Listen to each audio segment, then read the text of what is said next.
My name is not important, and I'm going to show you how to use the animation player in Godot to make cutscenes.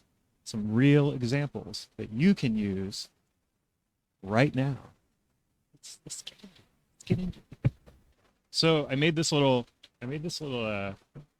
Castlevania parody for Halloween. Little cutscene, and I heavily used the animation player.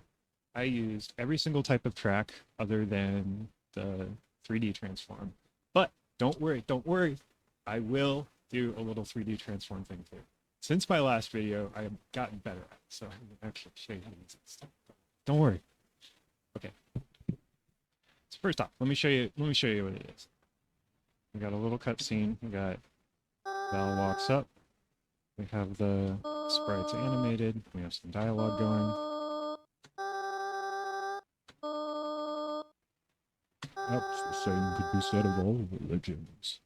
Your words are as empty as your soul. What is a man? A miserable little pile of secrets. But enough talk. How about you? Pew.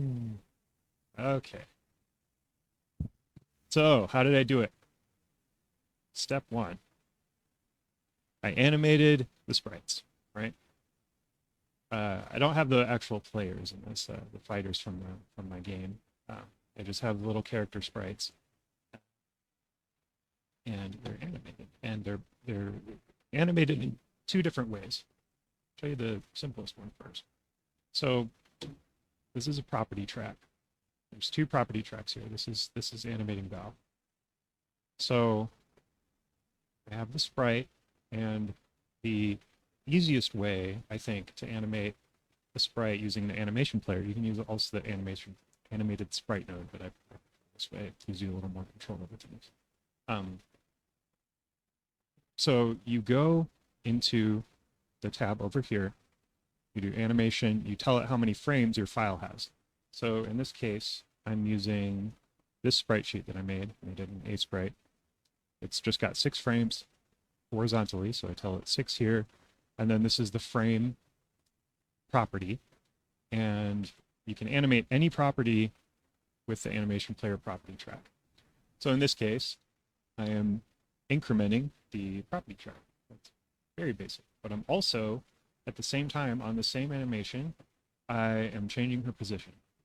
I'll show you how it works. So if I don't have that position track, she's just in place, right? So I'll add another property track. I'll pick Val, the position property, and then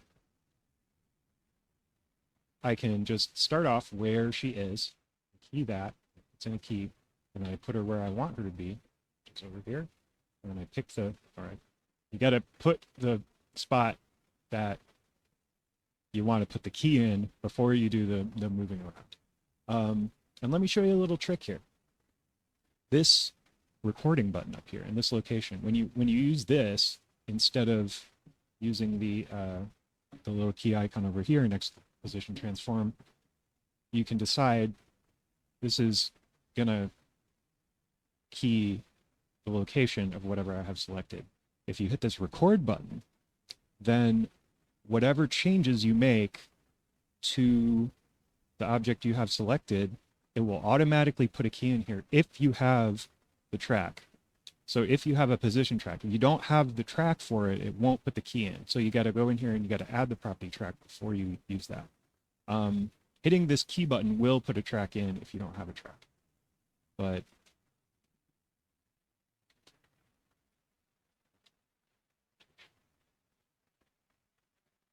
yes.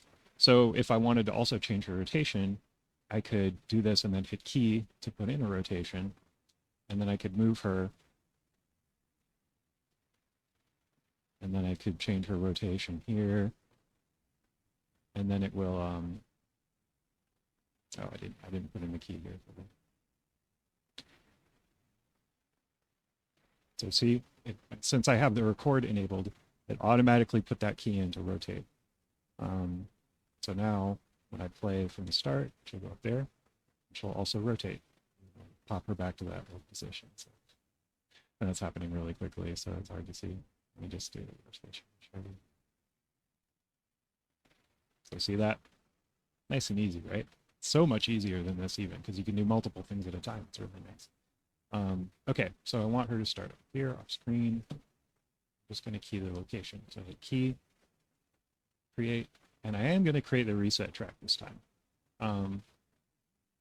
Because once I start the game from the start, I can run reset, and then it'll put her back where I want her to restart. Because otherwise, if you don't have a reset track, when you play something in the editor, the game will start in that position. Another nice trick, key shortcuts. See this over here? These three shortcuts, these tools, let you do these, they control these transforms over here, position, rotation, and scale. This one's Q, or yeah, the regular select mode is Q. This lets you select objects, and it lets you do lets you scale things and move things. But if you want to be more more specific, like I only want to move stuff around, and this lets you click anywhere and move stuff around. So it's kind of nice. So I'm doing this all the time. I got my fingers on W, E, and Q. Then you can also do R, but I don't scale quite as, it's a S for scale. I don't use the scale as much, so Q, W, E are so useful for animating. So I just hit W, and then I have the move move mode. Now I'm in move mode, and she starts off over here, and at this point, after she's done walking, I want her to walk over to AK, so we can start a little dialogue. So now you saw what happened. It jumped back there. Why did that happen? Animation Player has a property called reset on save. I saved the game, and when I save the game, it runs this track that we created when, there we go. Because I have this box checked, it creates a track here. The first time I create the track, whatever key I key into it, it's going to think I want that to be the value that goes into the reset. And then when I reset, or when I save, because I have this property, it's going to run this reset. So like even if I scale her something else, oh, she's not selected. So she's not selected, so this is where I hit Q, and now I'm in select mode, and then I can click on her. And then now I have her selected, and I can hit S, and then I can scale her however I want. And that put in a key here, but now if I hit save, she goes back and goes to that position. It didn't run the scale though, that's interesting. Well, this is the original scale. Yeah, but the position reset is somewhere else. So be aware of that. Like if your animation is jumping all over the place and you don't understand why when you save, it's probably because of this property right here, and that can be useful too. Like in this case, I do kind of want that, but I don't want all this junk. I don't want her to have any scale or rotation. Just the position is the one I care about. Watch. Save. Oh, I didn't. Yeah, I took the position out of the reset. Okay. So let's see. Let's fix her all up. Okay. Rotation degrees, scale, save. And then I'm going to put that reset track. Let's start over. Let's delete this. Show the real example of how this works. So she's off screen. I want to key location, and I'm going to turn reset on. I'm going to create the reset track because that's where I want her to be. Oop. Okay, I got to remember to put my playhead back at the beginning. Also, these keys, you can drag them around. So I made that key and I put it in the wrong place. Just drag it over, easy. So I got that key there, and then when I'm at the end, I want her to be W to get the move tool up. And I hold shift in this case. When you hold shift, any kind of movement you do, generally it'll be locked on the X or Y axis. So it'll go up here because I'm close to where I started. When I go over this way, it's going to keep it horizontal and won't be doing this kind of thing. Won't let me do that. So that's really nice. That really helps with this kind of thing because I don't want her to move up and down. I don't want that x-axis to change. And then because I moved and I had record, it automatically puts that key in there. Now we can just confirm that that happens. Nice. And then I hit save, and she jumps back because I have reset on save, which is great because when I start this, if I didn't have reset on save enabled, let's watch. I have this reset track in here that is supposed to keep her there. If I turn off reset on save, and then I move her around, even though I have that reset track there, saving doesn't move her back to the beginning. And when I run it, she's in the wrong place. So that's important. That's helpful, or it can be a problem. Maybe you don't want that to happen, but I do want it to happen. Start. There we go. That's how you do that kind of thing. And it took a minute to explain, but setting that up is really, really easy. So that's how I animated Val. AK is more complicated because you saw, maybe you saw, she has 5 different animations. She has this first one, sitting loop, where she twirls her little wine glass around. She has sip. Take the sip. She has one. What is in the bag? We give a little pile of secrets. And then have at you. She stands up and she points. And I want these all split into different animations because I'm triggering them with how the dialog box works. With that, you could tell it, so here's the sprite sheet.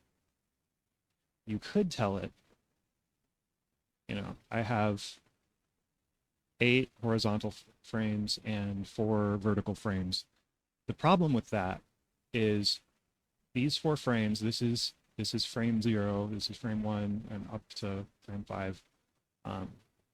Then this would be frame, what is this? 0, 1, 2, 3, 4, 5, 6, 7. This would be frame 8. I don't really want that. I want this also, because like if I add another animation in here, in between here, or if I add more frames into this animation, it screws everything else up that's after it. So a little bit easier way that you can use that makes it so you can add frames, and it makes it easier if you add more animations in between in your sprite sheet.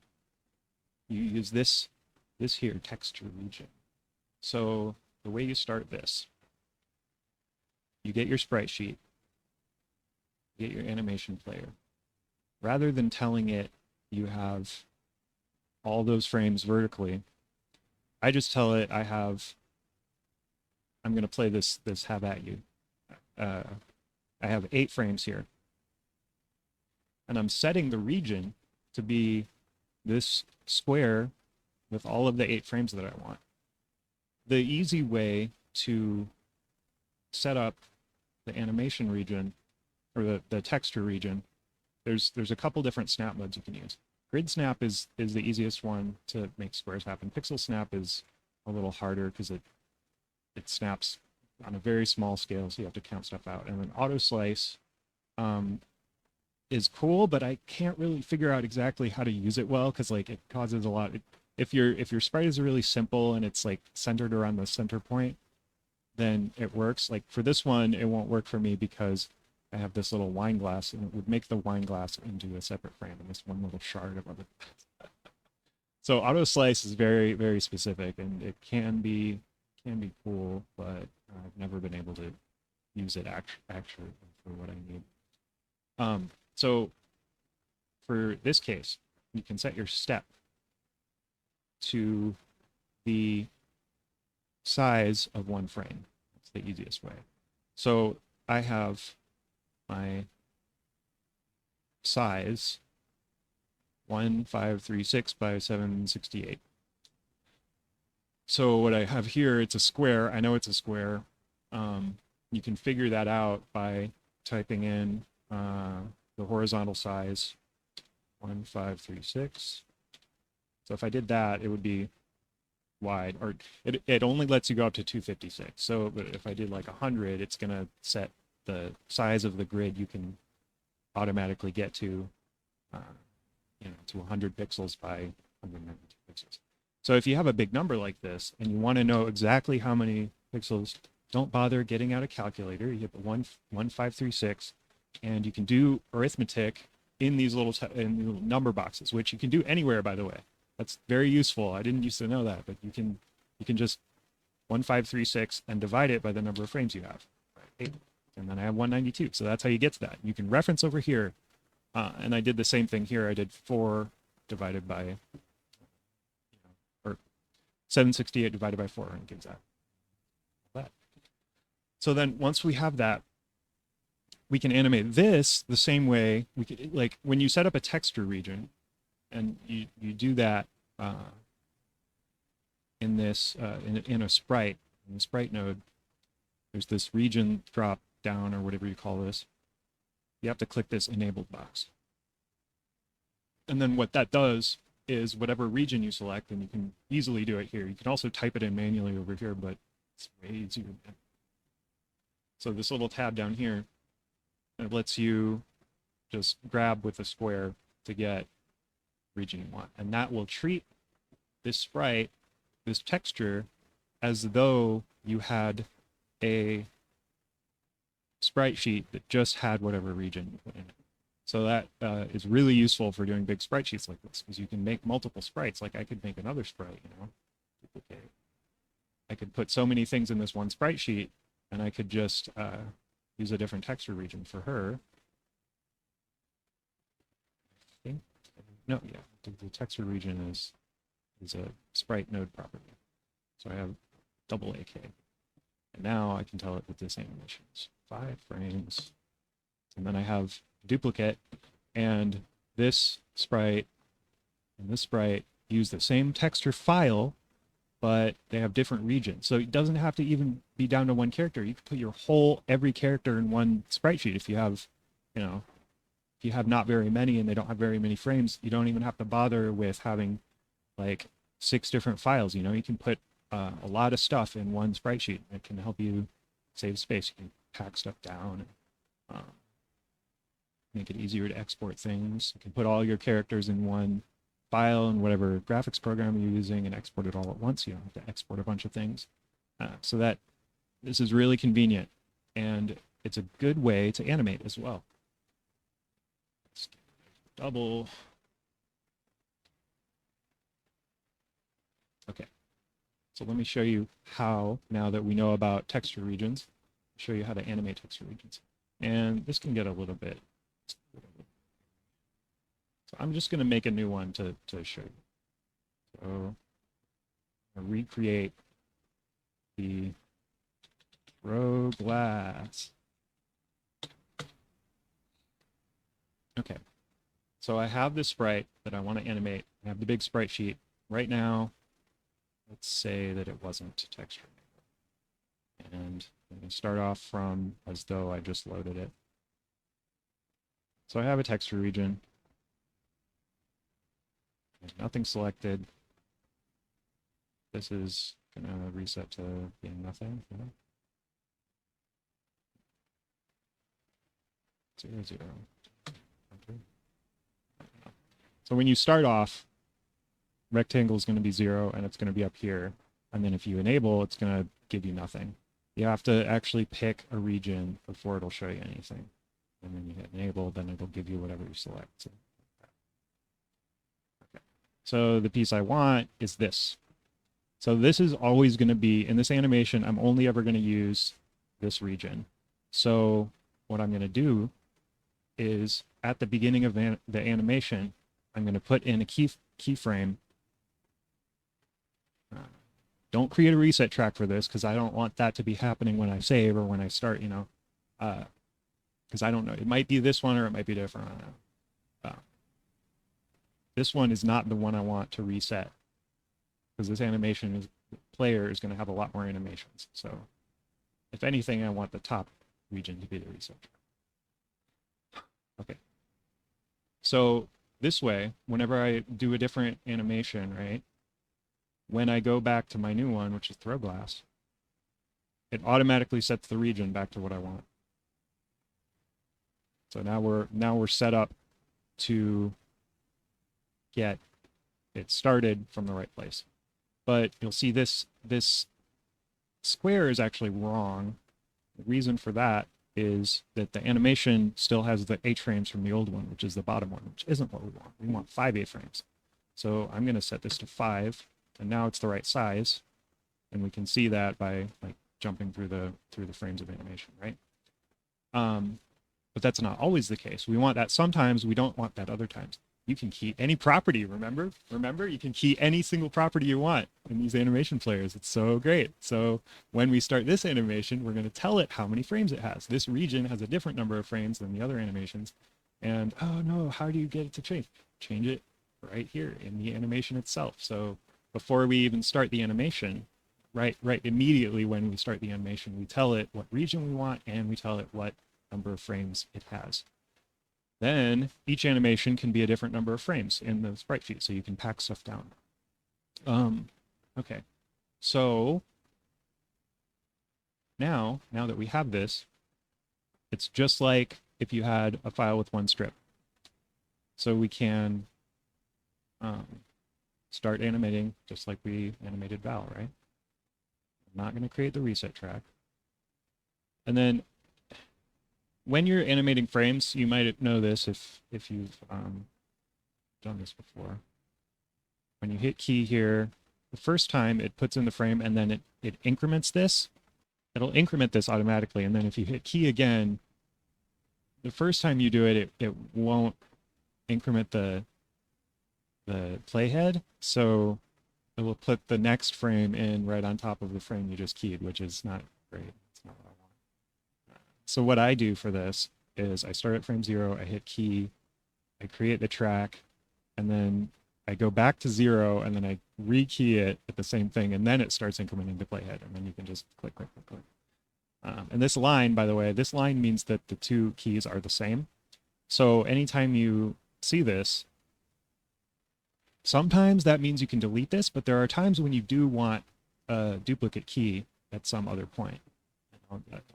That's a topic for later. That's a more theory of animation and not how to use the animation. So I'm not going to talk about that. But yeah, so now it's just the same as the other one. But since we have these regions and H-frame set up here at the beginning, it's a little bit different. It's a little bit more complex. But it lets us more easily use one file for an animation, which is very convenient for some things. And technically, like, this does waste some space in the file, right? Like you have empty space here, but you know, I think it's a very good use of it is if you have the same number of frames in all of your animations too, right? Because this probably, I think it would end up being a larger file than if you had 4 different files, but you know, it's your choice. It's your choice. Whatever you want to do. If size is a real consideration, you might want to pack things down. Yeah, so okay, we have that. That's all this one needs to be. Future me here.